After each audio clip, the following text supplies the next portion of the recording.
گناہوں کا ایمان پر بھی اثر ہوتا ہے۔ We love Madani Channel. We love Madani Channel. دیکھیں ایمان کے لیے یوں نقصان دہ ہیں کہ ایمان کی نورانیت جو ہے اسے ختم کر دیتے ہیں۔ جیسے ایک حدیث مبارک ہے کہ جب کوئی آدمی بدکاری کرتا ہے جی تو اس وقت اس کا ایمان جو ہے وہ اس سے نکل کر اس کے سر کے اوپر جو ہے نا وہ بلند ہو جاتا ہے، یعنی اس کا ایمان اس سے نکل جاتا ہے۔ صحیح۔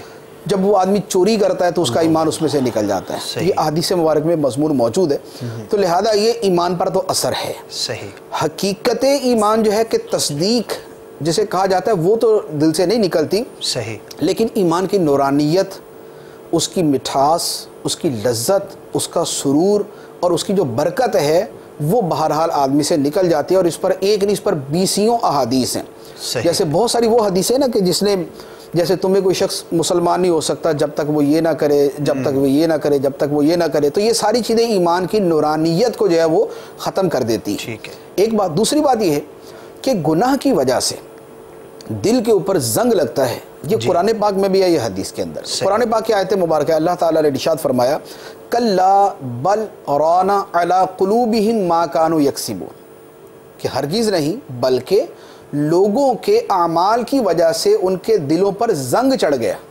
صحیح۔ بل رانا علی قلوبہم ما کانوا یکسبون، لوگوں کے اعمال کی وجہ سے ان کے دلوں پر زنگ چڑھ گیا۔ تو اس سے پتہ چلا کہ گناہوں کی وجہ سے دل پر زنگ چڑھ جاتا ہے، اور اس زنگ کی تفصیل جو ہے وہ حدیث مبارک کے اندر بیان فرمائی گئی۔ سرکار دو عالم صلی اللہ علیہ وآلہ وسلم نے ارشاد فرمایا کہ آدمی جب گناہ کرتا ہے اس کے دل کے اوپر ایک سیاہ نقطہ لگ جاتا ہے، اگر وہ توبہ استغفار کر لیتا ہے تو نقطہ مٹ جاتا ہے، اور اگر وہ توبہ نہیں کرتا اور گناہ مسلسل کرتا رہتا ہے تو یہ سیاہ نقطے دل پر بڑھتے رہتے ہیں حتیٰ کہ پورا دل جو ہے وہ سیاہ ہو جاتا ہے۔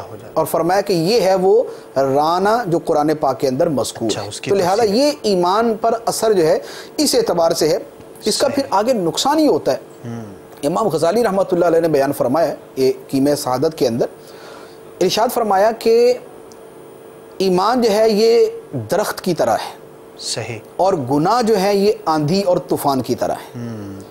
گناہوں کی آندھیاں ایمان کے درخت کو اکھیڑ دیتی ہیں، جیسے آندھی کی وجہ سے درخت گر جاتا ہے اور بالکل وہ ملیا مٹ ہو جاتا ہے، اسی طریقے سے گناہوں کی وجہ سے ایمان کا درخت بھی خشک ہو کے گرنے پر پہنچ جاتا ہے اور بعض اوقات گر بھی جاتا ہے۔ We love Madani Channel.